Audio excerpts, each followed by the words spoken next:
Hello, hello. Hello. How you doing? I've just been like taking a break from essentially everything at this point.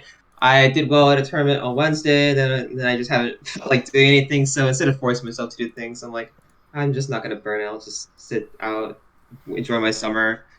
I've taken a recent interest in grilling food. I love grilling food. It's great. Oh shit. Sounds like positive stuff though. Even though like taking it easy if you have the room to do so, it's pretty Yeah. important, of course. Yeah. So what are we gonna be talking about today? Because you listed some things, but you already said like it's some you booked a month out, so there's probably gonna be some other topics that come up. Right.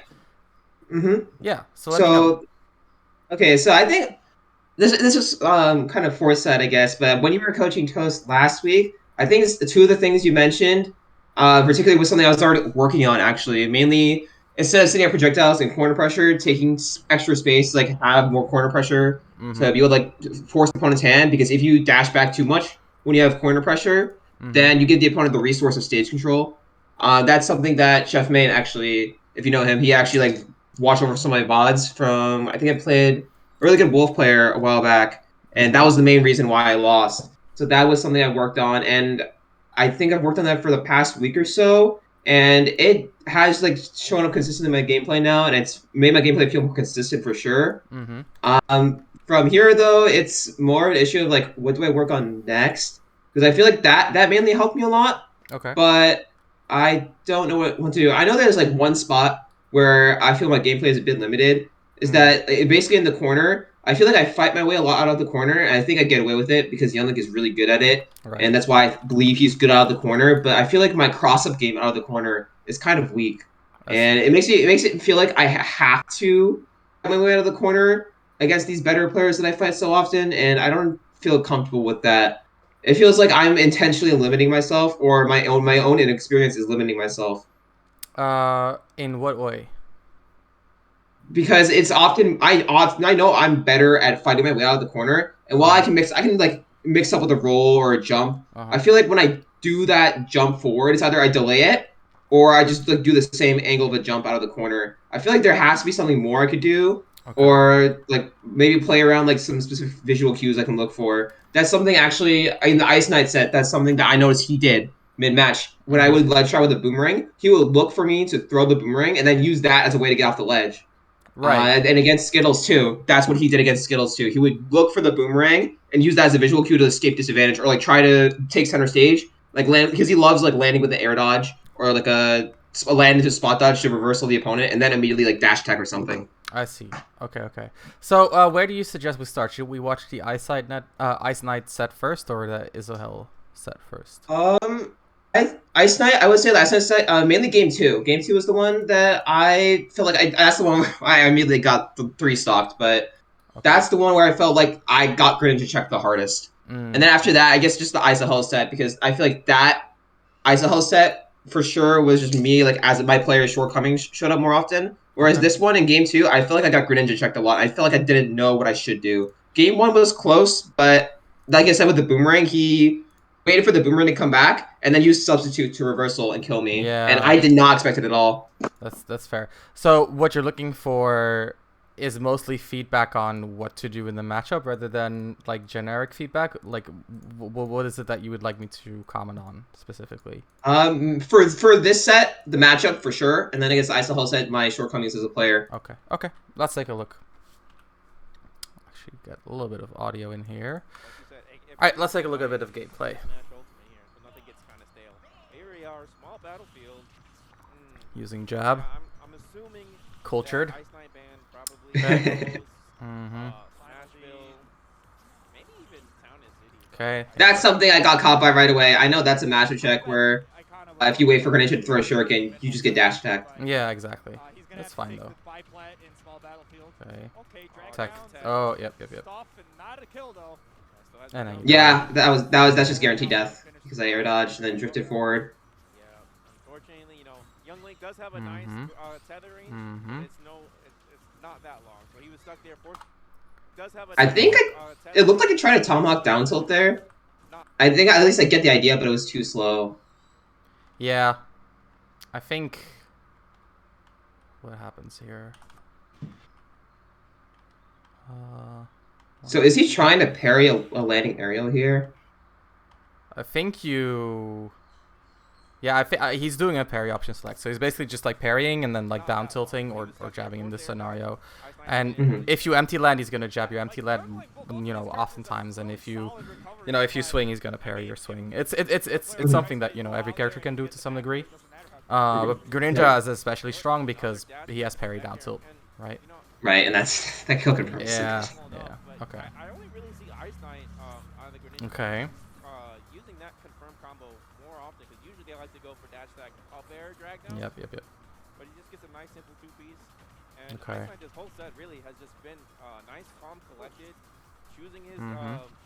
That jump to corner, or that Ice Knight did, where he got out of the corner by reversing to the forwarder, that's the sort of jump that I feel like he does a lot. Because he'll put himself in the corner so that you feel like you have a reason to approach. And then he does that jump and then forces RPS at a very unreactable timing, and it's hard to deal with. What is the RPS though? He can land with forwarder, and then if you commit to an out of shield option, you can double jump to bait it out. And then if you like try to parry the aerial, you can just empty land and down tilt you.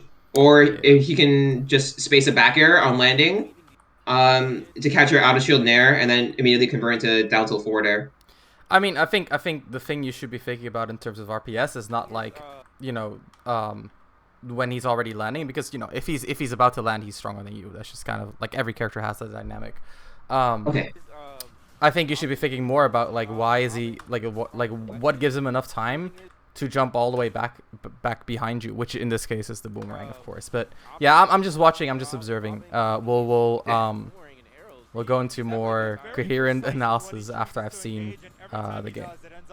Okay. Okay. Yep, that's good reaction. Good whiff punish. Wow, still holding on to the stock. He needs something here to equalize the stocks. Ah, that's a shame. Okay. Yeah. I know he's a little bit midweight. That Nair was going to do it, but Yeah, 80 something, whatever. For those of you who care about character, for you nerds who care about character weights. Yep. And Ice Knight still saving the up smash. Also keep it as fresh as possible. Mhm. Eliminate this next stock as soon as possible. That back air. Oh, let's go. Very fortunate he did not back air there. Yeah, I don't know why he went for uppy, but we take those. Thrown off stage yet again. Ice Knight relentless with this pressure. That should be it. Yeah. Yeah, that's it. He has to air dodge in. Okay, solid.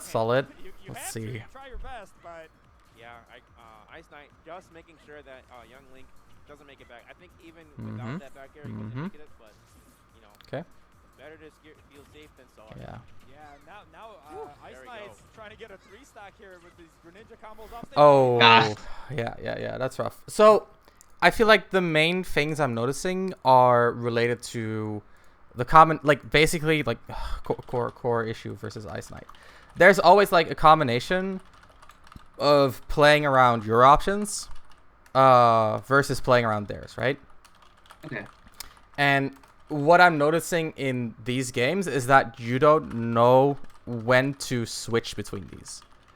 And you can see that in like the type of openings that he gets. Like if I just take this random interaction, what you can see is that he gets a dash attack. Well, why does he get a dash attack? Well, if you look at the style of your cornering, you whiff a forward tilt, which works really well if your opponent is eager to get out of the corner, and then you whiff a forward air, which again, like I understand that like you're trying to catch like probably a jump here with this higher forward air, but what Greninja wants is Greninja wants you to whiff because that's what Greninja kind of thrives off of, right?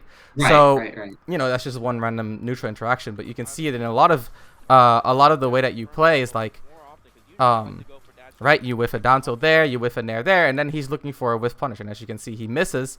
So in that sense, you're not getting hit, but you are covering space preemptively, and he is waiting for you to cover space preemptively, and then he comes back in and he punishes you. The same could be said about that forward air out of the corner, because if you think about it, the reason he got that forward air out of the corner is because, well, you went for like a jump back boomerang, which preemptively covers like space, and then he, reacts to that, jumps over it, and punishes you for doing that.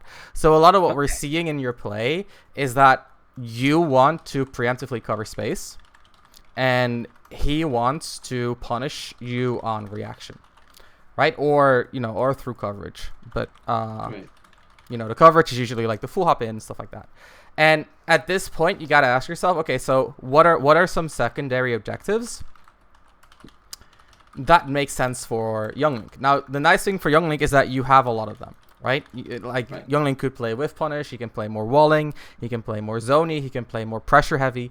But what you got to figure out is like which of your secondary objectives match up well against his primary objective, right? So if he And his wants, primary goal is to whiff punish, right? exactly, it's to wait for you to cover space and then react to that and then punish you for doing that. And that punish doesn't have to be a hit, right? So like, let's say you go for like a boomerang and he reacts and he full hops over. It's not like he's punishing you, but now he gets to land on you and it's a little bit harder for you to like anti-air him because, you know, he's falling out of his full hop, which, you know, is pretty fast combined with the fast fall.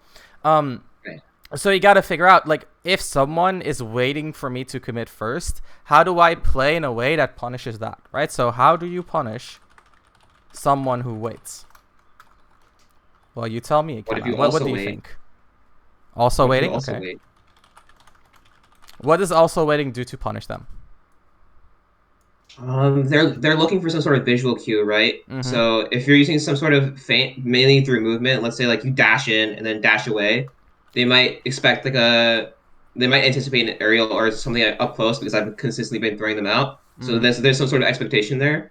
Right. So we're not waiting, we're fainting. It's a little bit different, Okay, right? yeah, there's a difference. Yeah. And anything else that you think you could use to beat someone who's waiting for you? I mean, there is always the dirty option of, hey, I'll just stand center stage and throw a fire and then just move forward after that. And if you jump close, it's close to me, I'll just try to anti-air. If not, then okay, I'll just try to do a move and feint after that. Because sometimes if they're gonna sit in the corner, then I can get a free projectile like a fire arrow, especially against Greninja, because I can't pull a bomb if they're standing in the corner against most characters. I can do that, but not against Greninja.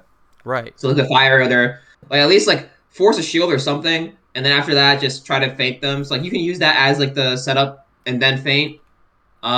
What else? I guess something I was thinking about is like you could down tilt outside his burst range, and if he runs at you, like I guess sort of preemptively because it discourages preemptive options and like kind of ensues that with punishing style, like kind of force him to play his main strategy, and then because he's committing to that, you know what they're doing. Right. Yeah. So I think in that sense, what you're right about is that you should be confirming how, you know, what his main strategy is. So I like that. At the same time, right, if we're thinking about answers against waiting, I think trying to bait out the waiting is, or trying to play into the waiting to make him commit to it, I think is a little bit off, of course. So Okay. what would you say? Like, let's say Young Link plays against this hypothetical character that is like super slow and does no damage, has no burst range, and they're in the corner. What would you ideally do to get into like your ideal strong position? If they're not going to move forward, I would take some setup, but like keep some stage because their burst range is limited, so I can afford to have some like I can be a bit closer and still pull projectiles, right? And then with that, either like move in and out of that projectile range a bit closer and a bit farther. Like you can space zero from that range is really good, and because it's like slingshot, you can drift away. Space is zero, but you can also threaten a projectile, or like preemptively full hop and then drift back. That sort of thing, like kind of staying outside their range. And then if they do move forward, then you can meet them there and with shield pressure. And ideally, you just want to like make sure you're never in grab range. It's kind of my rule of thumb now, especially like with the jab thing I found yesterday. Just like never stay in there. If you're fighting a character that doesn't have a tether grab, just don't be in their grab range no matter what. Right. And that's kind of like his strongest position because he's always able to throw out something if the opponent throws out something too. It just kind of works sometimes. So you can kind of just cheat interactions, but if you're too close, then you can't do that. Right. So basically, you're trying to stay outside of their like dash grab range, and you try to harass them. Yeah. So I know you don't like bomb pool, but I think bomb pool is still like a viable thing to keep in mind if you can cover it with like, for example, a boomerang or stuff like that. But I think having like what I think the core learning is here is that you need to have counter strategies ready. Okay, so right now, again, what we talked about is that you focus too much on what you want to do, right?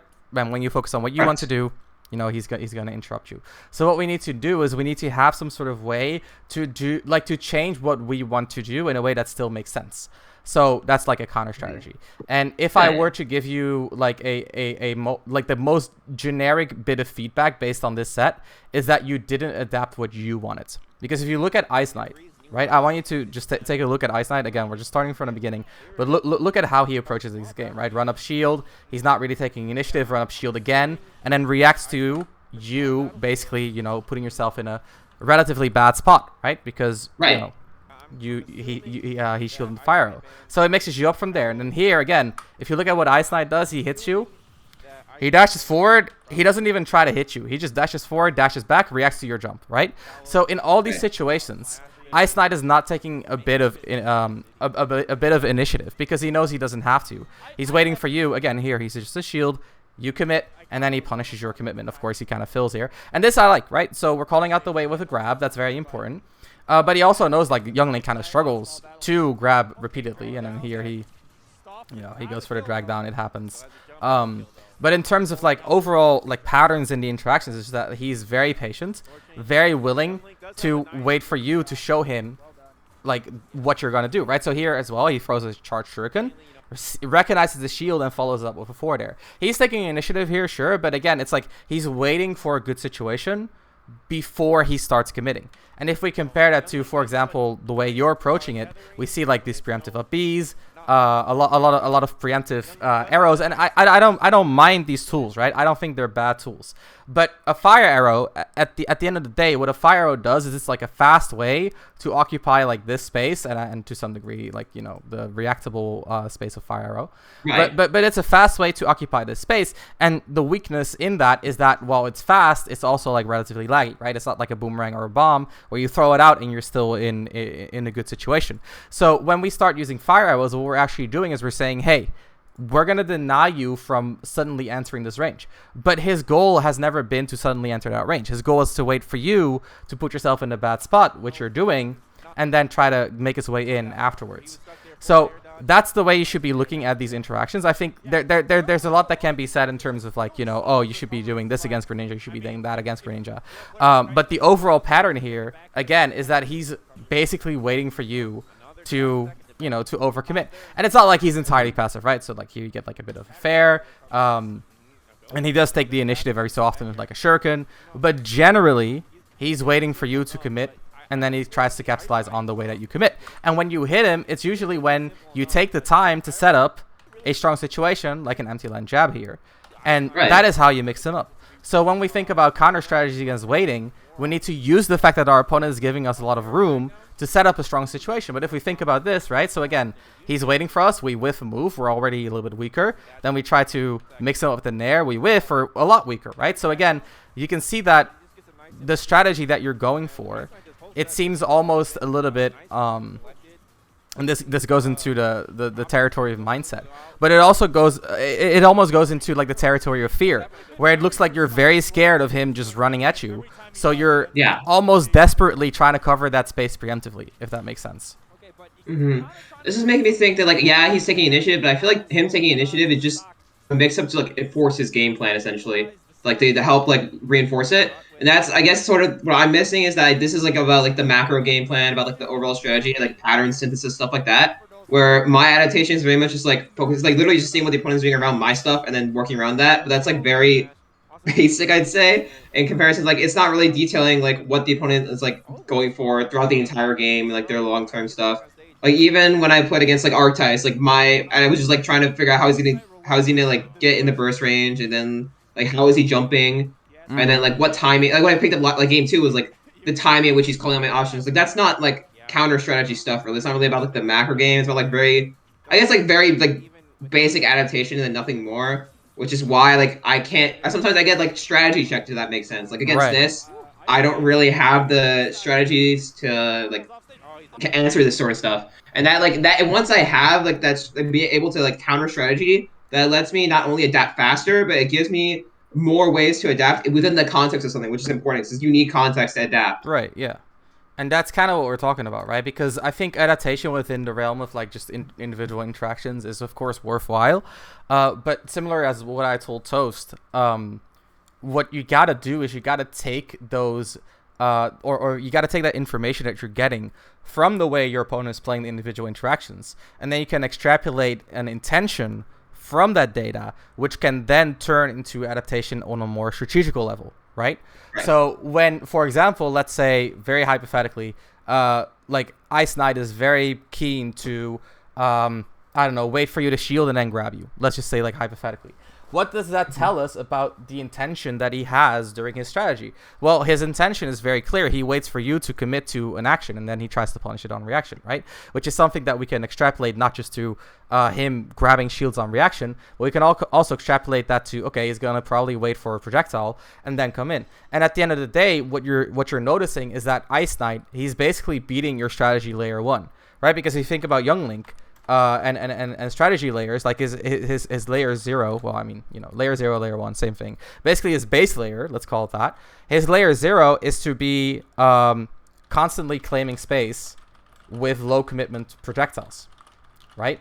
And what he realized is that, like, the counter strategy is to say, okay, if you're claiming space with low commitment projectiles, that doesn't mean that you're not committing at all, which means that I can reactionary punish low commitment. And so that's what he's doing, right? He's waiting for you to commit, even if the commitment is low, and then he punishes you in some way, even if it's just like a landing pressure, or a little bit of stage control, or putting you in a bad spot in any sort of way. He's punishing you consistently. Now, what we need to have some sort of counter to that. So what is our counter? And our counter for Young Link in this situation is to punish inactivity, right? So if he's going to be delaying his actions, if he's going to be trying to react, that means that he's giving you a lot of room to do whatever you want. Well, we should recognize that time that we're giving and make the most out of that time that we have. And that is why I ask you, what are the situations in which Young Link is strongest? So, for example, you want to put yourself in that range where you outrange his grab and you can harass him with, like, Zair or, you know, dash back boomerang, stuff like that. Another thing that I think you're very correct in is that you should be feinting, right? So if he's waiting for some sort of visual cue, then you can feint giving that cue and instead do something else. Or, you know, bomb pool is kind of like the easiest answer to all this, is to say, okay, if he's going to be waiting for me, he's giving me time, okay, I'll pull the bomb, right?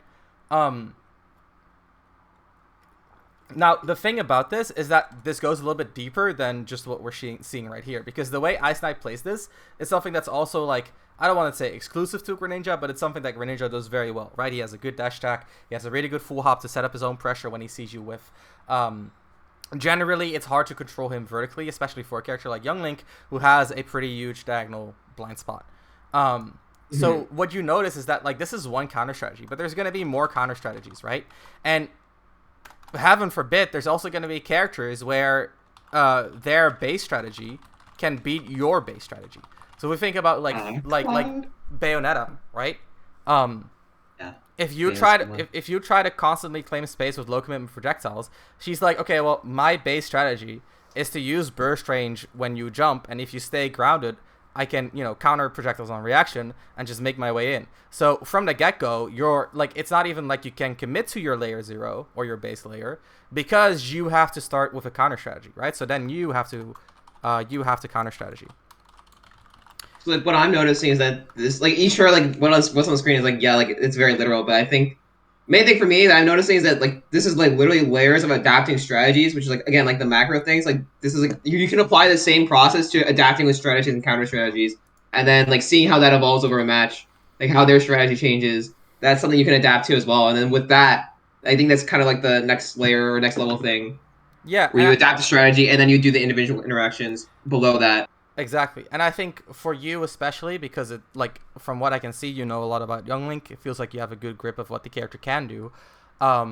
It's important to start, like, because right now what it kind of looks like is that you have this one playstyle that tries to accomplish everything you've learned.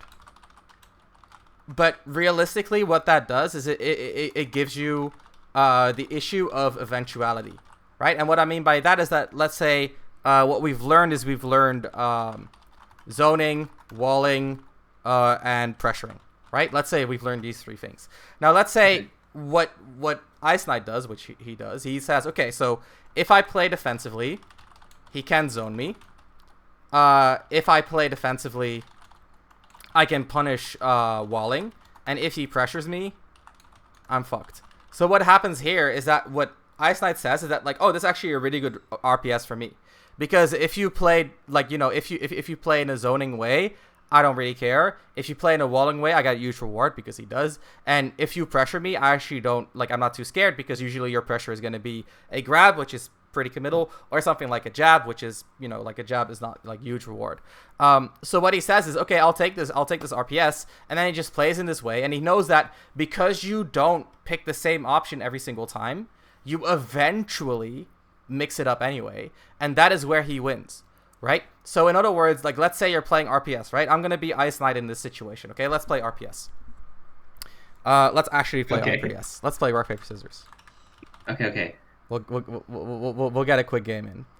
Get started. I'll give you the room. Thank you. All right. Okay, so I'm gonna pick rock. Okay.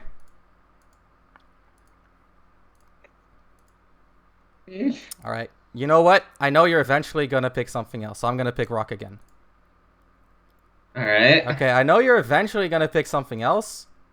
I think you're gonna. I should be picking rock again.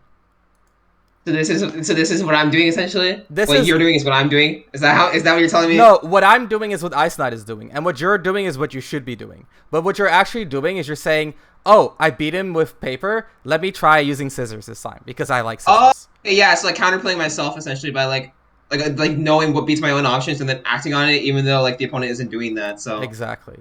So in other words, it's the issue of eventuality. You're eventually gonna do something else. So like, let's say the counter to his playstyle in this RPS that we've outlined is that he loses to your pressure. So the way you should be beating him is just by pressuring until he does something to stop you from pressuring. But what you do is, because your playstyle tries to accomplish like everything that you've learned, you mix in some pressure, you mix in some zoning, you mix in some walling, you mix in some setups, you mix in some defense, you mix in some offense.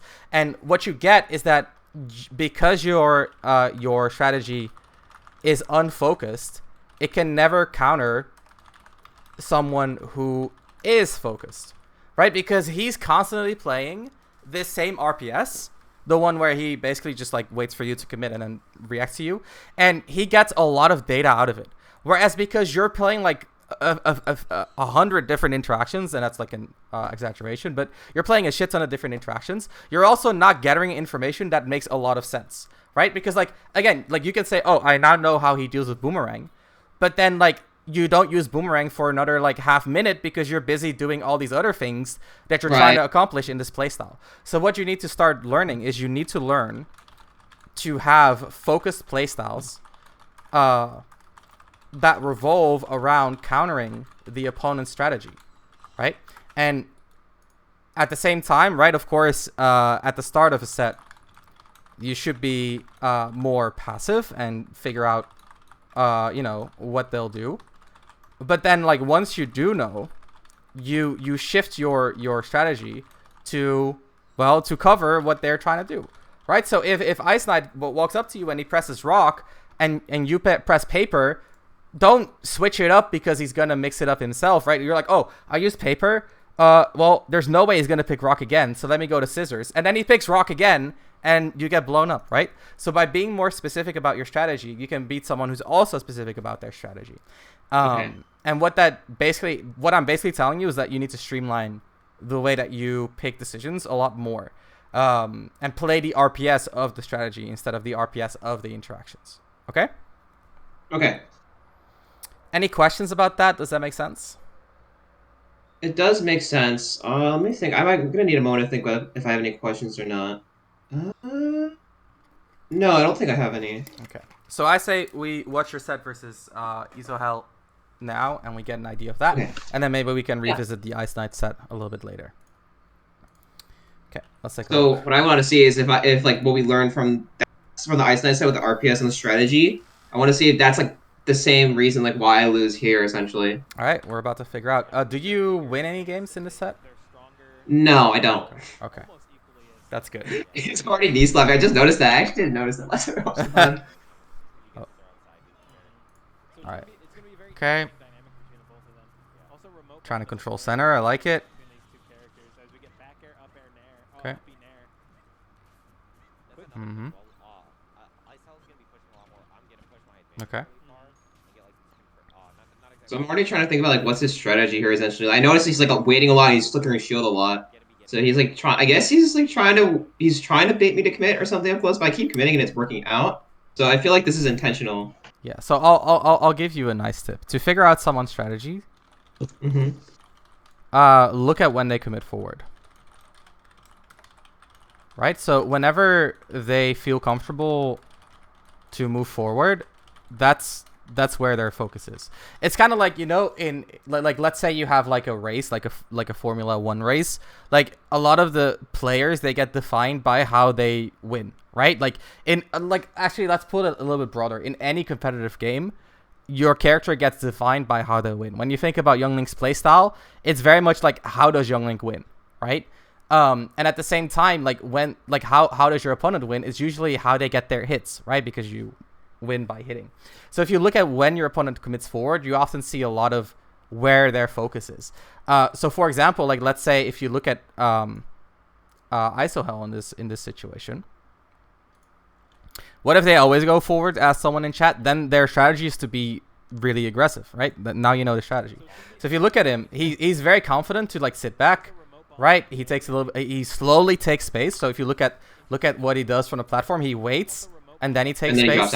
Right. So he's very much like patient. He's waiting for you to show something, even in the corner here, right? Look at him. He takes a little bit, like the tiniest bit of space here by going to the platform, and even that he's very happy to like sacrifice, even though he goes for a little bit of a mix-up. So he's willing to hold space for a long time, not necessarily move forward. Implies patience, and then when he does have some space, he's willing to sacrifice it often. Yeah, he's willing to avoid those close quarter interactions. And what you can see here is now that he has a bomb in his hand, he's suddenly a lot more jump happy because he wants to get his Zep drop nair, stuff like that, right? So that's also something to keep in mind, is like maybe if he has his bomb in his hand, that's something that you can figure out, is like, oh, he's going to be more aggressive. But here you can see again, if you look at this pressure, right, he full hops forward and then he double jumps back. So again, we see a lot of like, he's very careful about how he moves forward. So his strategy is very much based around, well, not aggressing and waiting for you to commit into him. And what you see here, for example, with this hit, is you get an empty land rising back air. So again, we see someone being patient, and you beat it out when you use that time to set up a good situation. In this case, it's an empty land, right? Which turns the situation into an advantage because now you got like basically an unreactable mix-up on their defense. So if you can do this consistently, that's basically what you're looking for. But even here, right? Suddenly we see, oh, very, very aggressive nair out of the corner. Okay, that's something that we want to keep in mind. Aggressive corner mix-up, yeah. Yep. Jump on stage as well, which is exploitable. Exactly. Mm-hmm. And as you can see here, very much denying your full hop back to stage, so focusing on anti-reversals. So again, very, very, very defensive, very, very reactive in that sense. Holds on to center, very smart, and then just retreats back. Doesn't really take space too often. And he waits out. He waits out the entire mix-up, which honestly, like, this is some patience. Like, look at this. Gets hit by a bomb, bounds late, and the entire up smash gets shielded. And that's because his focus is on, well, waiting for you to commit, and then if you do give him a little bit of room, right, then he's willing to commit himself. And that's what we see consistently. Like, he commits when he has, like, when he feels like he can see your passive play, or when he feels like he has the room to move forward. So what happens when he doesn't have the room? Yeah, so what happens when he doesn't have the room? What was the last time he didn't have room? What happened then? He got back aired and neutral aired like 5 times. Yeah, so if we go a little bit further back, this is a fucking shield poke, by the way. Holy shit.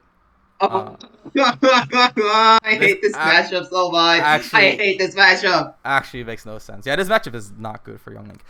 So what we saw when he was in a bad spot, we actually saw him like double jump fast fall nair out of the corner last time. So that's what happened when he didn't have the room. So we saw a lot of like aggression coming out from him when he feels like he doesn't have room to play with. So that's like a very important thing that we want to keep in mind. It's like, okay, when we take away that space, he's willing to hard commit to take it back. So here too, we approach him, he double jumps back to the stage again. So if I were to say what is his strategy, well, his strategy is to wait for you to commit, and if you don't, then he sets up his own pressure. And you can see it even here, right? He's waiting for you to commit. He's waiting for you to commit. He's waiting for you to commit. And because you constantly do, it's not like he's mixing up his own pressure. He just wants to get out of the corner.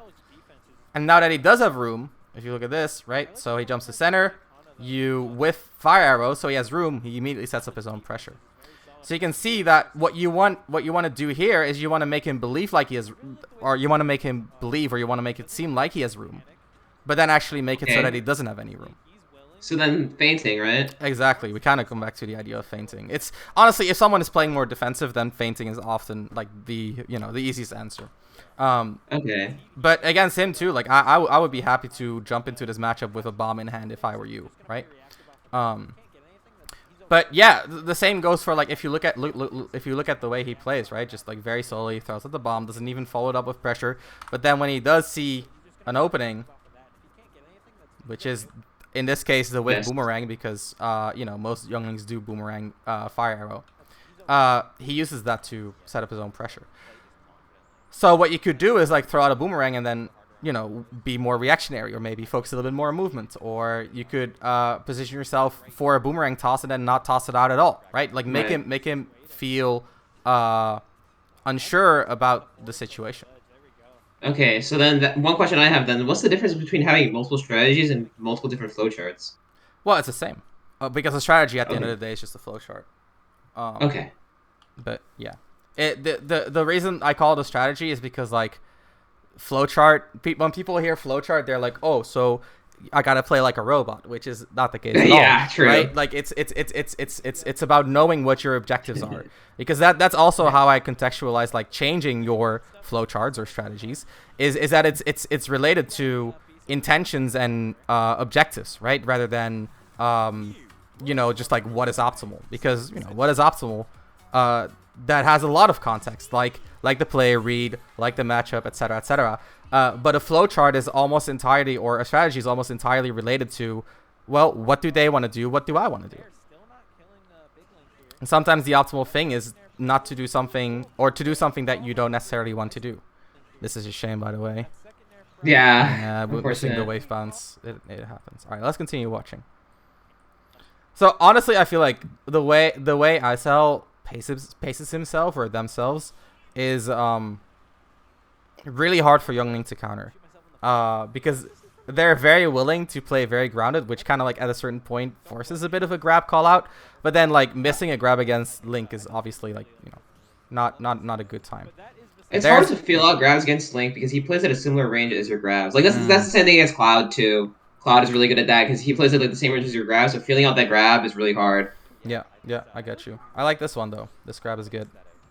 Yeah. Right. A little bit off on the follow-up. They're getting nothing out of it. Just It's fine. It's about the ideas. It's not about the execution. Yeah, it's about the idea. Exactly. Like I could sit here and tell you, oh, maybe you should do your combos well, but I mean, we Like, we both know you should be doing your combos well. Right. Mm-hmm. That's why I didn't give him space. But then I want to ask myself, like, did I stop like give him space? Look, did I stop like pressuring him, and if so, why? Yeah. Because like this is like a really good example, right? So if we want to talk about like beating people who play like this slower pace, a lot of a lot of it is getting your grabs, but a lot of it is also like finding a safe nair like this, because this nair is like, let's say -4 or -5. You land for you're about 2 frames late, which means it's like -5, something like that. So this is actually a really good scenario, right? Because you're -5 with it. He's still in his shield. In this situation, you get pressure, right? But what happens is you jump back. He calls out the jump back. So what I would like you to do in the future is I want you to be very exact about what he does in these pressure scenarios, because when he plays passive like this, on paper, you should be able to find a lot of opportunities to hit neutral airs like this, right? Because if he's playing passive, he's going to naturally be a little bit more shield heavy, which means that you can set up more strong situations. But yeah, so like, what does he do after a situation like this? Well, in this case, it's it's jump fair. Well, next time we got to figure out, okay, how do we beat the jump fair? But again, like the issue here, if you look at your gameplay afterwards, right? So if we go back to like the nair, right? This is 641. How long does it take for us to get back to a point where we set up our own pressure? Well, not so far. No pressure setup. Burst range, right? A little bit of zoning. Fighting out of the corner, not bad. And then we get the preemptive up B. To be fair, a good bit of this is disadvantage, right? Yeah. But even when you make your way out of this advantage, what you see is that oftentimes you don't really focus on, you know, setting up your own pressure again, because you're trying to burst range your way out of the corner, or you know, just like down air like that. So a lot of what you do, again, this is kind of what I said before, is because you're so well rounded, you don't gather as much information as your opponent does. So if you compare it to like Isahel, the reason why they got that rising fair after your landing nair is because they play that situation often enough to know that your tendency is to jump back afterwards. So they have gathered the information because that's something that they are focusing on, while you have not yet, because you're so, well, you're too well rounded, right? Okay, this is good. This is good. He has no airspeed. Oh, let's get it. Fire arrow. So broken. This is good. Look at this, right? We have pressure on him. What does he do when he gets pressured in the corner? He full hop nairs. So we call out the jump. Really well done. He actually was, as far as I can tell, he was going to nair here, right? I don't know if that's actually true, but 99% sure he will. So this, again, this is like, that's really good. That's what we want. Is we want to set up the same situation if he's going to allow us to do so over and over. Let's continue. Okay, back air. Just sending him all around the world. No fucking way, dude. You hit his ledge hag with the toss? That's funny as fuck. Yep. I kind of just free flowed that. That is funny as fuck. I like that. I like that. Thank you. I kind of knows the angle to throw okay. At least a big link's bomb, because he throws his own bombs at that same angle. Okay. Again, he jumps out of the corner. That's a pressure situation right there. Yeah, that was there. good. That was really good. And then you beat the reversal. So this is like a really good way to play it as well, where you say like, okay, if I got pressure, I just make sure that you cannot reversal me after it. That's solid. And I mean, let's be real, like his rising fair out of shield, right? That's a reversal too. When he does nair out of shield, that's a reversal too. So if you like, that is also a way that you can approach the reads. Is you can say, okay, well, I've noticed that he reversals a lot in this situation, so I'll do dash back arrow because it covers most reversals. Look at how heavy he is with the shields, right? And I think the grab is a totally fair solution, but I'm just pointing out it's like, limited in use. Exactly. You can also, like, something that I would love to see more is like, you know, just run up rising fair, and if he jump nairs out of shield, right, the first fair is gonna catch his jump, hopefully. And if he stays in shield, the second forward air is going to be like really good pressure. Here we see the same thing, right? We get pressure on him in the corner. What does he want to do? He wants to jump nair back to center, right? So he double jumps that time to mix it up. Yeah, but yeah, of course. But at the end of the day, right? It's the same intention. The idea is there. Exactly. It's the same intention. He gets over you, and if you had, you know, try to commit to the jump catch, you could have easily like pressed nair here, right? Yeah, I think I'm pretty sure I was trying to nair, but it's whatever. Okay, it's fine. It's fine. I like your advantage in this game a lot more, by the way. Thanks. In terms of, again, like we said, in terms of interactions, your adaptation is honestly fine. I feel like you have a good idea of, you know, how your opponent plays around your tools and what you can do to counter that. Again, that's kind of like the young knowledge coming in. And I guess this is sort of like the next line or hurdle I had to jump over with like adapting. It's the macro game plan, the strategies and whatnot. Exactly. Okay. I don't know what the fuck he's doing. Do you die? Kind of owning me, but right. Yeah. Right. So this is also like good information, right? So we get a fair here. It's not fast fallen. I think. But he rolls. Yeah, he rolls. So again, he reversals out of the situation. This time he's not in the corner, right? So he's not going to jump nair. But last time when we pressured him, we actually did like a landing aerial like this, and then we did a dash back fire arrow, and we caught the same roll in. So this information. But the fact that we can't do that. Yeah, well, I mean, we cannot do that because we're spacing a little bit off. But you could have dash grabbed the roll here as well, because it's the same information, right? Like he reversals when he's under pressure in these situations. Again, you can look at it right here. Same thing. You throw the boomerang on his shield. He feels stuck in his shield. He reversals, right? And in this situation, you do fine with the punish. But it's like the main pattern that you can notice in his defensive play is that like he plays it slow. He's willing to make you grab, and in those situations when he does feel pressured, well, for one, good grab, right? You're grabbing a lot more, which is why you're doing a lot better this game. But what you're noticing is that he's often like very reversal heavy, because his goal is not to like defend from your attacks. His goal is to turn your attacks into his own offensive, if that makes sense. Which is different, right? Because like one thing is, oh, I'll defend from him, and then like I'll be out of the situation, and the other one is after I defend, I get to hit him. And if that intention to turn your offense into his own offense, if that is consistent, then that is obviously very abusable, because then it's no longer about avoiding your hits, but it's about getting his own, if that makes sense. Yeah. Okay, double arrow. Okay. I actually caught the roll there in the same spot, like the cross up. It was the same roll, exactly. Okay. Oh, that's rough. Yeah, my options were forced there because of the moments of kill, and then Yeah. I see. That's why I always say floating bomb off stage, at least that far. I see Skittles get away with it, and then I'm just like, I don't have the insight right now to get away with it, so I'm just not gonna try it. That's fair. Okay, let's continue watching. Okay. This first like stock interaction was so tragic. Oh god. Am I ready? I feel like whenever I see a Youngling player play, there's at least like 4 heartbreaking moments. Whatever it is. Okay. This is good.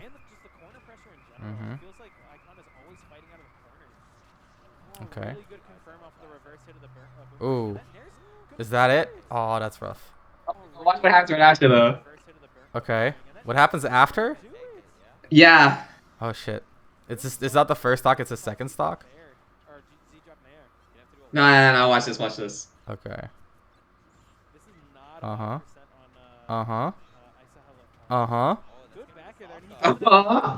was nice. I like it. So what I'd like to ask you is, what is your answer against someone who jumps a lot? So what we see here in this interaction is empty, or jump, double jump, empty land, and then jump nair. Yeah. What is your answer against someone who jumps a lot? So I think I struggle with this because, like, obviously I'm fighting a lot at the corner. So if they jump a lot, they can initiate pressure, which means clanks my projectiles, or they can get over my projectiles or over my hitboxes and then initiate pressure because I failed to hit them. Right. So if they jump a lot, then I guess that's where I should be crossing up more. Because if they're going to cover jumps, then I can roll on the ground or just run through. And it'd be harder for them to contest. I think something that you can think about here is just like because here's the thing, right? Like Link can kind of like cover with like lasting nair, which is hard for you to contest with your own hitboxes. Right. What I think you could do is just basically like and this is a bit of a Link specific thing, but it applies to a lot of characters. Is you got to figure out, right? Like usually aerials have 2 dynamics, right? There's lower range, less lag, right? So think about things like Mario Nair, Young Link Nair, Link Nair, a little bit lower on the range, a little bit more lag, and then there's like bigger range, more lag, right? And generally, what I recommend is against the lower range moves, even something like Link Nair, which is still huge, right? But it's less than, for example, his fair or like a Lucina fair. Yeah. What you want to do is you want to focus on basically beating it with a hitbox. Right, so things that I think are good against like jumps at this range for Young Link is stuff like try to dash attack a landing like this, right? Or try to you can even go for like a run in rising nair and cross him up like you said, or you can do a run in and then like instead of doing rising nair or grab, you can roll behind him, right? So those are a lot of things that you can do, but basically you want to focus on beating it with a hitbox, and then if they respect that, use that respect to set up a better situation, right? And then the other part is like the bigger range with more lag, so there's something like a Link forward air. And what I generally recommend to do against moves like this is to wait it out and pressure the lag. So the hard thing here is that Link has 2 of the best in class for both, which is why his jumps are good, of course, plus his fast fall. Because the thing is, if it's like a nair, you want to contest it early. If it's like a fair, you want to contest it late, right? Because more lag means you're going to be late. Whereas when you want to focus on contesting it, you're going to be early. You're going to be at the same time as the hitbox. So that's like a dynamic that you want to think about. So if you think about a character like Lucina, oftentimes her sword aerials have more of a dynamic of bigger range, more lag, right? So what you want to do against Lucina is you want to wait for her to land, and then you want to set up your pressure on her landing. Of course, unless she's super high in the air and she's floaty, you just pressure her landing, of course. But generally, like short hops, you want to focus on the window after she's landing. So for Link, I would say like understanding when he picks like Nair or Fair, and then like going for the right dynamic based on his preferences is a very important bit of adaptation you can make. And the same goes for like Greninja in that sense, because Greninja has like Nair, right, which is more about like, okay, good luck punishing this move, and then Fair, which is more like good luck contesting this move. So knowing like, oh, he's gonna go for Fair, let me try to pressure afterwards, or oh, he's gonna go for Nair, I'm gonna try to, you know, contest it with maybe like your up air or like a, I don't know, an up tilt, stuff like that. That dynamic pretty important at dealing with people who are threatening to wall you out. Okay. Oh, right, this is in there. Yeah. And then you get the Gimp. Let's get it. Watch it once more. There you go. Easy game. Okay. He tried to do the same Nair to start pressure, and then while I got like the center stage back, I like backed off again. Right. Yeah. There, nice. So this is a really good example of contesting, right? He's gonna Nair, so we outrage with there. Very well done. Like that. It always feels hard to pull off. That's another thing I was mentioning earlier with short hop forward air. I don't feel that good with using short hop forward air that much outside of like setting up like shield pressure for kills and stuff. Like just using it like to cover a bunch of options. I don't feel that good with it for some reason. It's weird because especially for like both Zaire and Fair, they're like slow, right? Because like Young Link, everything Young Link does is fast, right? Like the character has insane frame data, blah blah blah. But Fair, like that shit's frame like 14, and the second hit is like frame 24.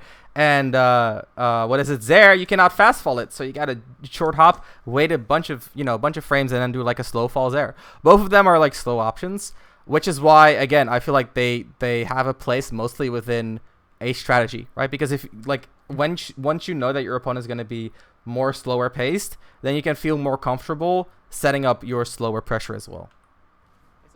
That's well, that's with the that way in mind, I guess like trying to do everything, or at least how like a lot of like lower level links, like, or at least myself, like try to play the character is like sort of a mental trip, because the character can do everything, and that flexibility is a bit of a curse in a way, because like you don't have to like commit to sort of like one strategy or style to do well. But it's also kind of necessary at the higher levels, like specialize in what information you're trying to get better analysis of what the opponent's doing. Yeah, and at the end of the day, like the hard thing is that there's always going to be a balance, right? So like if you think about like a mix of play styles or strategies or flowcharts, whatever you want to call it, like you said yourself, it's hard for Young Link because most Young Link players, they try to do everything at the same time. So they have like one all-encompassing playstyle, which makes very little sense at top level indeed. But the hard thing is that like those individual strategies, they're probably going to be tailor-made to the matchup to some degree, right? So if you think about like how do you beat a patient Greninja or how do you beat a patient Link, they're going to be similar intentions in the sense that we use the room that they're giving us to set up strong pressure, right?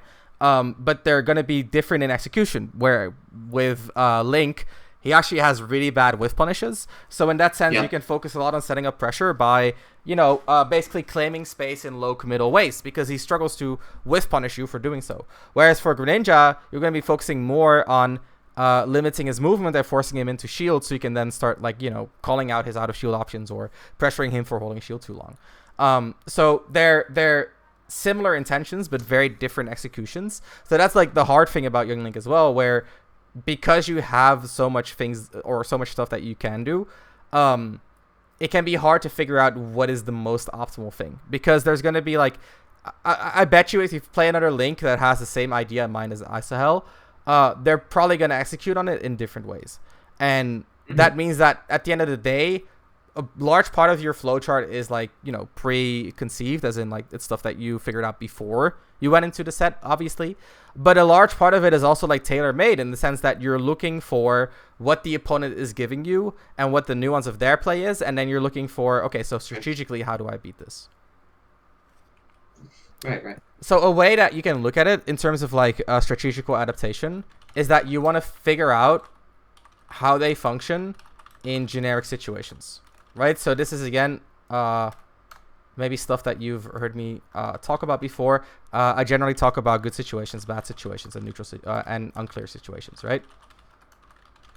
And what I look at is generally I'm like, okay, if they are, are they respectful or disrespectful in these situations? And the same goes for bad situations. And then for unclear situations is more like, more matchup specific. But basically, like, I'm not like, oh, they're playing patiently, I'm going to play in a way that, counters patient situations. For me, it's more about, okay, when they're in unclear situations, that's going to define my general strategy, right? So if I think about beating patients, that mostly reflects on how do I play like unclear situations, which is mostly like the neutral situations where you're not sure if you have an advantage or not.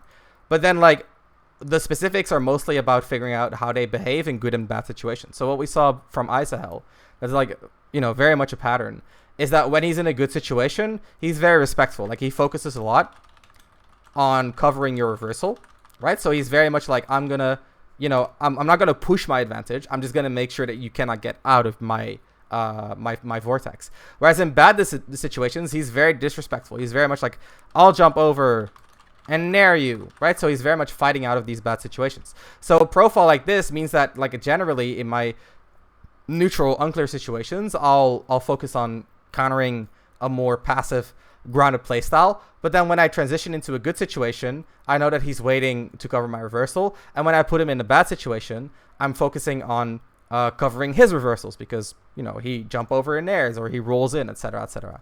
So this is like a really, it's a really simplified format, but it's one that, well, it has enough nuance to carry you a long way. Let's put it that way. Okay. Let's continue watching. Oh, that's gonna be it. Okay. These characters getting exposed off stage by each other. It seems really Yeah. rough to be off stage at any And again, we see a bit of that specific counterplay that we'd like to see more of, right? Because we know he wants to jump in the corner. Okay, we counter it. Good. He wants to jump in the corner again. He rolls. Yeah, roll or roll. Good, good, That was good. another mix-up. Yeah. I like the way you're playing that. It's very well done. And he reversals again, and you punish him. Let's get it. That's good. 3 for 3 on the reversals. Nice. big deep breath from Isahel there, and he's gonna see if he can Okay. continue his neutral. This does remind me of the last time I played Isahel. Before this set, it was at a regional. I think it was like a close like nail biter set, like game 3 last night or something. And then I asked him like, well, like what was I doing wrong in the boxing situations? And he was like, I'm not gonna lie, you were doing everything right. And I was so confused after that. And that kind of carried over to the set. It's like I don't really have a general strategy, and like that would explain why I feel so confused. Yeah, that makes sense. That makes sense. Yep. Okay. Because I remember thinking after the set, it was like, I don't feel like I played bad. I felt like I just didn't know what to do. Or I felt like I was being like toyed with. Like I was being like, I just don't know like what's like the greater context here. I get what you mean. I get what you mean. Well, I think in that sense we made a lot of progress today. Yep. Okay. Ooh, that's there connected. Okay. He's It, gonna. it has a better reach like diagonally below the ledge for some reason. I just kind of like know the range somewhat well from playing this character so long, but sometimes it just doesn't work. Ooh, let's get it. That doesn't kill because I didn't dash forward, and then And then you get down aired. Oh, you actually don't get down aired. I just die somehow. But like I knew like when I hit that up, I was like I missed the dash forward. It doesn't kill. Oh shit. That was a very clean. Oh, you need feints. Oh, you need feints. Oh. I need feints. I need feints. You need feints. I'll just write it down. You need feints. Generally, I like do need feints. what went wrong here isn't even the final interaction. What I want to highlight here is after the down tilt up B, I think. Wait, the down tilt up B was a little bit earlier. So look at the stage control. I want you to look at the stage control here. So you hold on to center. It's a bit of a scramble here. It's fine. So he gets his mix up on you. This is also fine. I think you reversal him here. So look at the stage position. This is you in total control. He's in the corner. You're mixing him up. He rolls to center, and we're fucked, right? So what we would have loved to see here is to say, okay, let's empty land here and like do the dash back arrow again, or maybe wait for a reversal. Exactly. So a little bit of a feint there would have been great. I think here again, like very directing your pressure, and then he punishes very well. Overall, though, I feel like your main issue, which is a good thing, it's less about what you know and more about how you apply it. I think in general, your risk reward is a little bit. How do I say this? Your risk reward is tied to mix-ups rather than coverage, if that makes sense. So what I see in a lot of like your decision making is that you change gears for the sake of surprise or for the sake of not being stagnant. And I think if you shift your focus from mixing up for the sake of surprise to mixing up for the sake of basically countering something specific, that will do a lot, right? Because why are they mix-ups? They're mix-ups because they're not as optimal as the thing that we would rather do, right? Because, I mean, of course, we can Young Link grab. We'd love to get a Young Link grab, but we would much rather just sit back and throw boomerangs and arrows until they explode.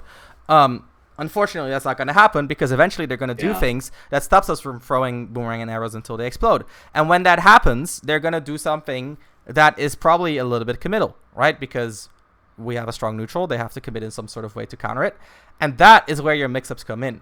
So in other words, what I'm noticing is that a lot of your decisions are based on your ideas rather than data points, if that makes sense. Yeah. So this is something that I recommend that you focus on mentally, right? Is that you want to move your decisions from being based on what you know to being based on what you see. And the hard thing here is like that you know a lot, right? Like you probably like let's say you hit like 5 grabs in a row.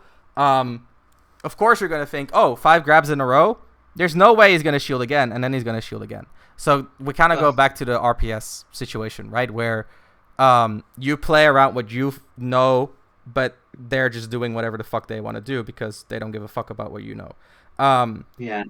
So what you got to do is you got to learn to let go of your assumptions and start building new assumptions in during sets. So in other words, ask yourself, what are important reads for Young Link?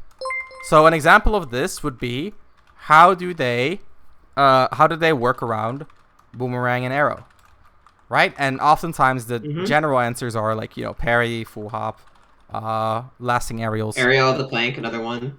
Exactly. So there's plenty, right? So what you want to ask yourself is like, okay, how do they play around it? And instead of throwing a boomerang and then knowing like, oh, actually they can do these 20 things to beat it, you just look at what they're actually doing and then you switch gears, if that makes sense. Okay.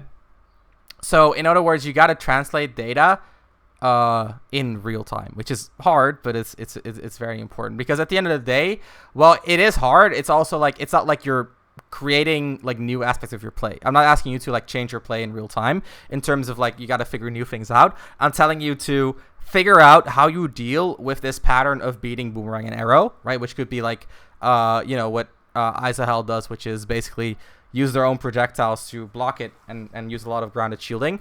And you got to have an answer ready beforehand, but you got to draw into that answer when you notice the pattern instead of adjusting your patterns based on what you think you would do if you were them, if that makes sense. Okay. So another example would be like this downer at the end, right? I get why you do this downer because you actually haven't used this downer a lot. So here, right, like, oh, I actually haven't down aired yet. I always use like, you know, mix-ups here. I could use back air 1 too. So he's probably going to be, I don't know, like more active because I just full hopped and then I surprise him with a down air because he'll never see the down air coming.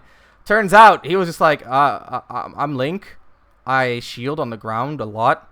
So I'm going to shield on the ground. And he's been shielding on the ground like the entire game. Right? So like one side of it is like you're basically playing against yourself in that sense. You're playing against your presumptions, your information, whereas you should be playing around what they're putting on the table. Got it.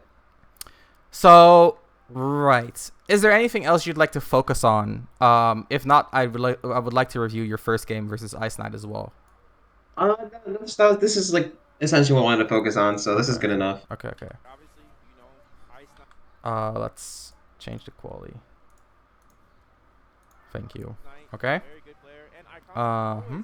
you know, been another good Nice. Knight player, just making the ranks here. But you know, he's been climbing more and more, so we're gonna hopefully see him more and more as well. Good young Okay. player. Yeah, one of those players that's like on the cusp of PR. Definitely Mm-hmm. not a hidden boss anymore. I mean, if you compete in this region, you know his name. Mm-hmm. And it would be an upset, but not one that was like completely unfeasible right Okay. Can I say I'm glad it's Young Link and not Toon Link? Like Toon Link, Mm-hmm. he got wonky stuff.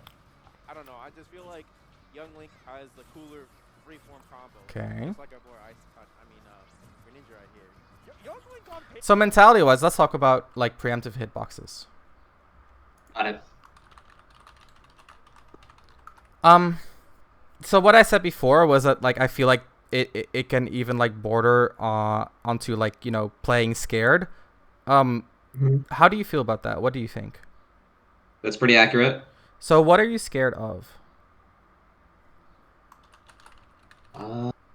Getting hit or getting a reversal, being put off stage, being put at the ledge.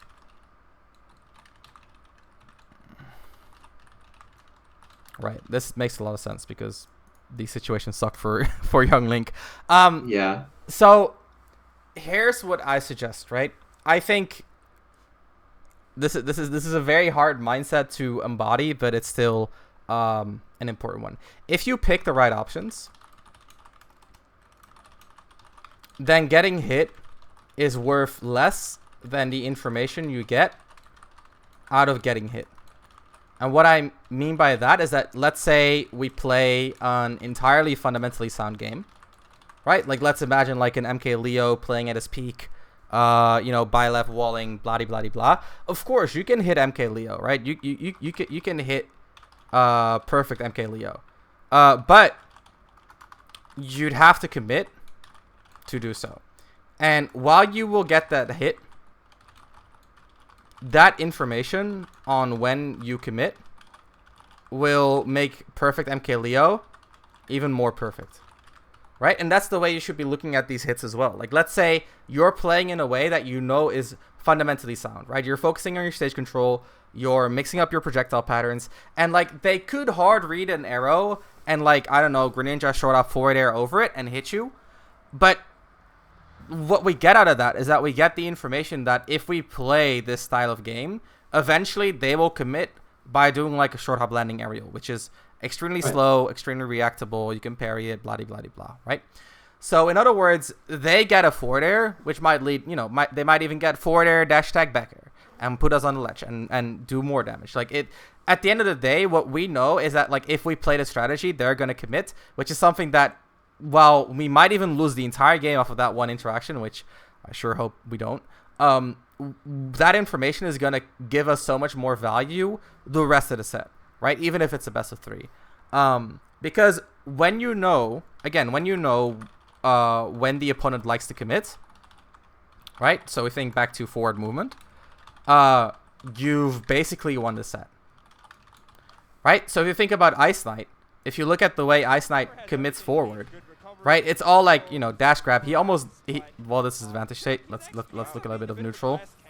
Thank you, Ice Knight. Let us back to neutral, Ice Knight. Thank you. Back to neutral. Yeah, speaking of Okay. things not going his way. So right, dash shield, dash shield.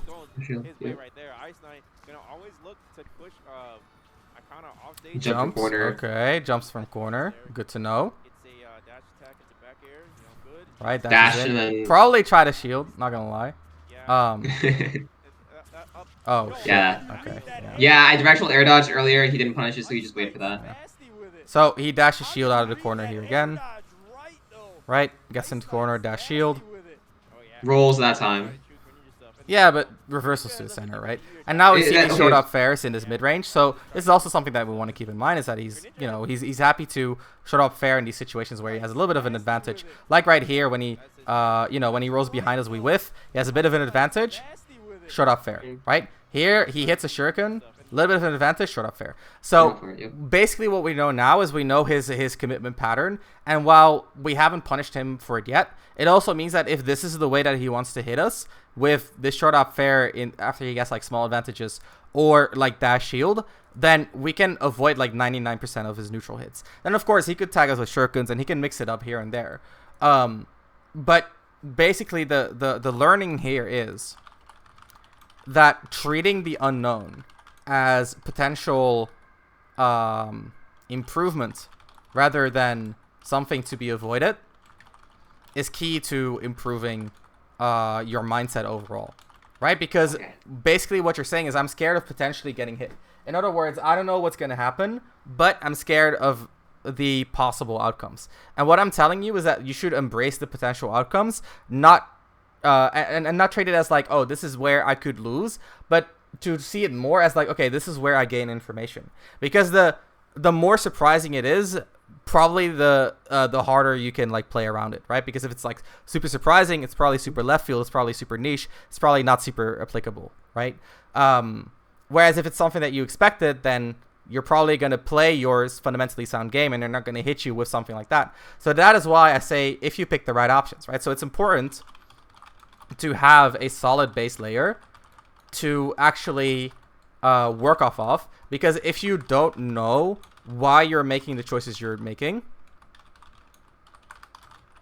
then the unknown is hard to turn into information, right? Like, let's say we know we do a short up fair here because we use short up fair if they're more passive, and if they're more passive, short up fair leads into pressure, blah, blah, blah, blah. And then we get hit out of the short up fair. Then we know that they're willing to commit preemptively to avoid our pressure, or, you know, for any other reason. But if you don't know, if you do the forward air on autopilot, then the unknown, like, it just sucks. You just get hit. Like, that's all there is to it. So making that differentiation through knowledge of why you're doing what you're doing, and having that fundamentally base or fundamentally sound base layer, it's extremely key to actually making making the neutral more bearable in terms of avoiding hits. Because at the end of the day, right, like, the way you're playing it is like, preemptive hitboxes make it harder for him to hit me, right? That's basically what we're seeing, is like, preemptive hitboxes make it harder for him to hit me. But what I would say is, go ahead. Quick question, sorry to interrupt. No, so go ahead. all right. So is the way I'm playing right now, is that like the base layer? Well, the way you're playing, again, at the moment, is just like you're trying to do everything at once, right? So that's something that we want to fix. That we want to fix in the first place. So you can improve your base layer a fair bit still by being able to adjust to strategies more, but also having a playstyle that is focused more on figuring out what the opponent wants to do, right? So like, let's say we don't know what the opponent intends to do. How do we play? What type of decisions do we make? So if you think about, again, I just want to pull this back to Leo, because fundamentally he's the best Smash player in the world, in my opinion. What you see is that when he doesn't know what his opponent wants to do, he just plays a very solid, like, grounded footsie game, where he sometimes throws like commitments out to see if the opponent can handle it, but generally does so in a very sober risk reward management, or with very sober risk reward management.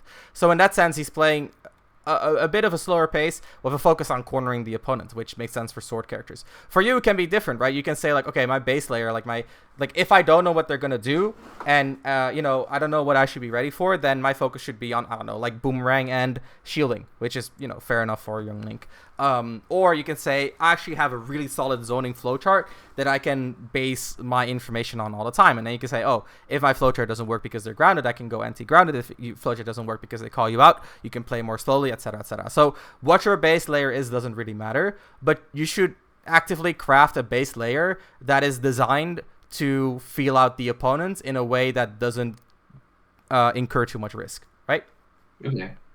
So, let's say this. Base layer, generally slower paced gameplay to feel the opponent out, and lower risk reward. What you can do if you want, like, let's say you want like a very aggressive read on the opponent, is you can play more proactively and higher risk with higher coverage, right? So covering more aggressively instead of playing more defensively.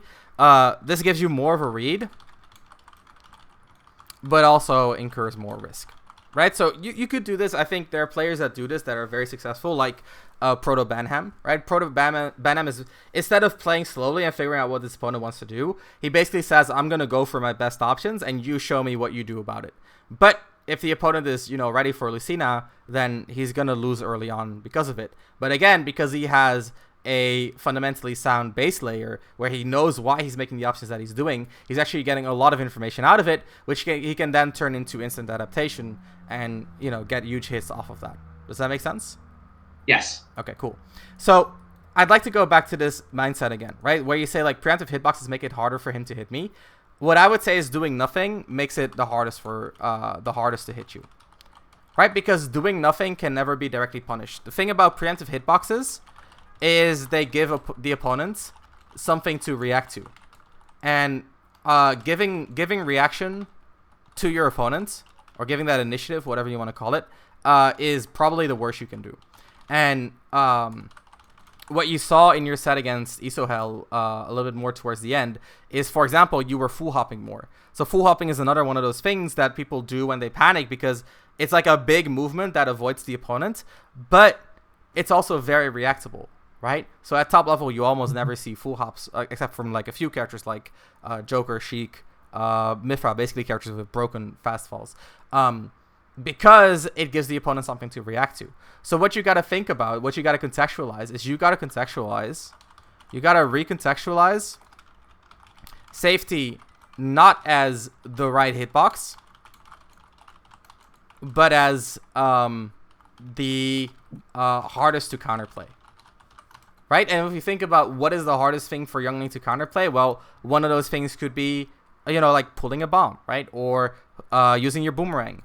Or, you know, when your opponent's more passive, short up fair, it gives a lot of, you know, a lot of safety as well. So those are things that are a little bit harder to counterplay. Whereas something like Arrow, right, that is more like direct risk reward. So trying to outplay someone on the level of, okay, you commit, instead of on the level of, I'm right in the RPS, that is like, again, that I think will be a huge improvement for you. Understood. Forcing commitments rather than playing RPS well. All right, let's continue watching your game versus Ice Knight. He got the air dodge chase. Yeah. Yo, how did you read that air dodge? He probably just wanted to read the tech, but whatever. Nasty with it. Oh yeah, that's his try to shoot Greninja stuff, and you know Greninja has a Okay. either down tilt S smash, down tilt forward smash, Yeah, down that's what tilt makes dash attack. Like, whatever Okay. you do, you can do it. Okay, Oh, we take my those. guy on that one. We take those. Hell yeah. Okay, I like this. Might have had a chance to Ooh, nasty with the call out. We got a whole set left here now. Nice up tilt. So what I really like about what you're doing here is that you're covering the center, right? You're not allowing him to reversal. I like that a lot. And here, what I don't like is that you're giving up the center, right? Oh, yeah, the back air. So this is something that's just like a general bit of advice for you. Is like you can do way more in terms of holding centers. Because I think even here, let's see. You do reversal him. David, this is something I'm still learning, like holding center, so I believe that I still have a lot to work on here. Yeah. Let's see. Yeah, this is good. It kind of sucks because I was trying to combo off the up tilt, but he went too high, and then a thing happened. Bit off on the recognition. Mm-hmm. That's the thing that you're gonna see Ice Knight be a little bit more cautious. Uh-oh. Wait, did he take a jump? Okay, no. This is a really good example of the right hitbox, right? You're trying to get the right hitbox out, where you should be Right, thinking, just... what is the hardest to counterplay for him? And that's just doing nothing there and waiting on the Hydro Pump and waiting on the Shuriken. Yeah, you could have just like nared the Shuriken, you know, or even air Yeah. dodged it. It didn't really matter. You had a lot of things you could have done. But you try to solve it with hitboxes a little bit too often. Not feeling confident, thinking that Ice Knight's gonna come down. Yeah, that's something I do agree on. That I try to solve things with hitboxes way too much.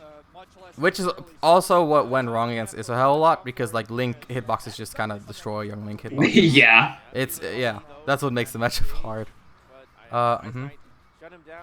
This is also like when what you said yourself about like fighting out of the corner. That's the same thing, right? Like solving it with a hitbox. Got it. Okay. Yeah, it was going so well for Ikana Uh-huh. until he lost that stock to the Hydro Yep, Pump, he and now goes he's under. fighting on his back foot. He needs something big here to take Right, himself. so- Just like I saw. The Hydro Pump, and now he's fighting on his back If he gets center, he gets center. He needs something big And then there again. Yeah. But Mm-hmm. Youngling can have the explosive. So he has center again. Good punishes with forward air. Yeah. Well, This time he's been okay. Like for the past 20 seconds, he's been throwing out a lot of hitboxes, which is like very unusual. Yeah, it is. It is. So why do you think that is? Is he trying to cover my projectiles more consistently? No, he's with just more aggressive options. he's basically just trying to win the game here. He's Oh. like, I'm up so much, I just want to win here. He's getting antsy. That's basically what it is. I've seen this before when I reviewed Raven King against Ice Knight. He gets a little bit antsy in these situations. Okay, I forgot the stock lead, so I was just like, maybe, Yeah. like, he's just trying to catch projectiles. But yeah, that is a good reason. It's like, I'm up a stock, I can just throw shit out. Which, fair enough, because it does kind of execution check you. Yeah. And we see more of the antsiness, and you punish him really hard for it. So that's really good. And this is also why, like, your playstyle makes a lot of sense, because at levels below what you guys are playing at, people are just antsy all the time. And as you can see, like, when he gets antsy, you just fuck him up. But I get antsy because I don't really have like a counter strategy when my opponent is like a Exactly. like a full plan. Yeah. Exactly. Yep. So let me think. Let's see. Okay, so let's think about winning neutral. Okay, how does Young Link win neutral? Tell me. I mean, there is like the very easy layer, like okay, you just hit them with a projectile, or like you call out their movement with an aerial. But in reality, it's like using those projectiles or using the intention of projectiles to set up a good situation to where you can either throw out a move and it works, or you just can bait out like a defensive option or panic option, and then punish that or use that information later. Yep. So, how would you use projectiles to set up a good situation? Generally, like there's like the very basic, like using the same projectile, like within that instance. So like pulling a bomb if they're waiting, for example, and then like tossing it forward, or throwing a boomerang out to cover airspace, or covering ground space and then bouncing it up. Or there's the intention of projectile, where like you show them that you're going to use the projectile there. So because they know, and they know, and they actually counterplay it. So like let's say like I like Link, he's gonna full hop nair, and then when they do that full hop nair, you can recognize that it's like okay, he's maybe gonna do a full hop nair in the situation. So you can dash back, feint that boomerang, then immediately either just dash back, and then you can now cover their jump once they committed to it, or you can just take center stage because they didn't commit to the situation. Right. So basically, you force them to deal with the hitbox, which leads into advantageous RPS, right? Yeah. So I would love you to do this more consistently. Because I think, again, we kind of go back to this idea of like gathering information, right? I think because you're trying to do so many things at once, especially against Ice Knight, though it's also true against Link to some degree. What you see is that like you don't consistently use bombs to pressure. You don't consistently use boomerang to pressure. And you see that you rely a lot more on, for example, using your fire arrows to glue your other options together, right? So by more consistently trying to set up these good situations, I think you would do a lot better at winning neutral. Because right now, again, right, like solving things through hitboxes aside, the best way to win neutral, right? The best way to win neutral is to create good situations. Now we talked about, using projectiles to set up a good situation. Another one is what you said yourself, is like out of their or outside of their dash grab range, harass them. Right, these are all good situations. I mean, give or take, the matchups. Like, I bet against Cloud, you probably don't want to be in that range because he's going to back air you.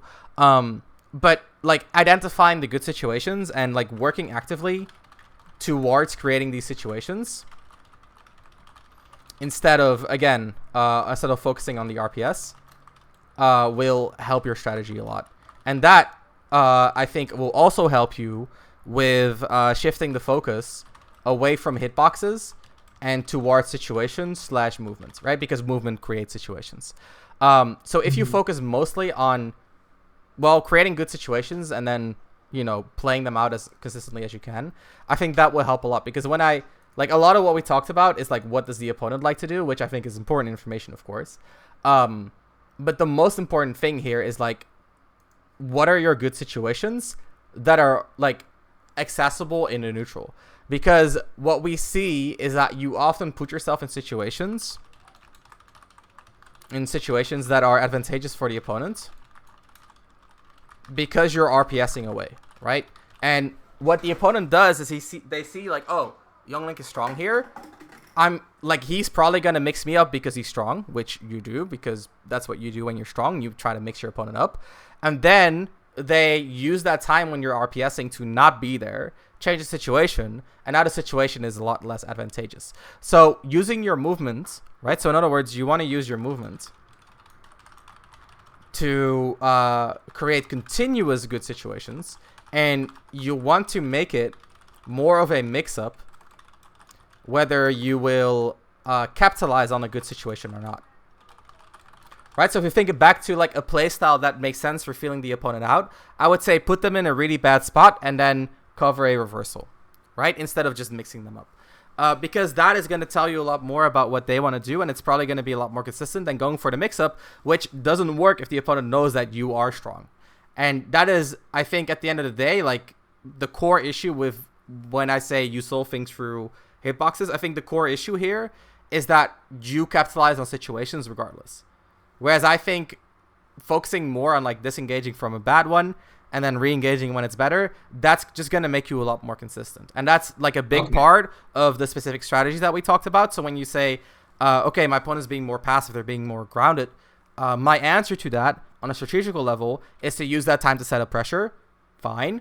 But what that also means is that you got to move in a way that allows you to be put in those pressure situations. So your change in your flowchart is going to be largely movement based. Exactly.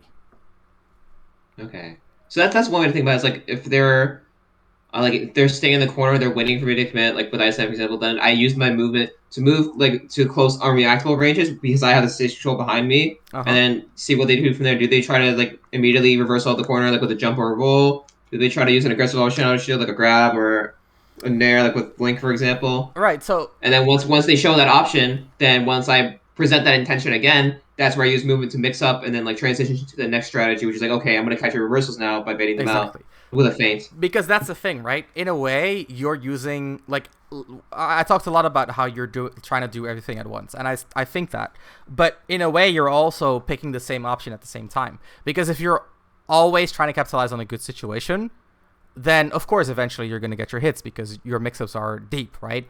But if you're always capitalizing on a good situation, that is also like a pattern that they abuse. So if you think about like when we look at Ice Knight getting out of the corner, whether it's by roll or by jump, the reason it works is because you're committing on the good situation, and they're like, okay, he's going to commit on a good situation, I'm just going to not be there. Yeah, exactly, they're just going to not be there. And that's why Isahel gets away with full hop nairing back to center, because you're capitalizing on him being in the corner, and he's like, what if I'm not? What if I'm, instead of being in the corner, I'm in the air here? And then you try to mix him up thinking he's in the corner, and he comes down on you with like a nair mix-up. So making it a mix-up, whether you're going to mix up in the first place, that should help you a lot, I think.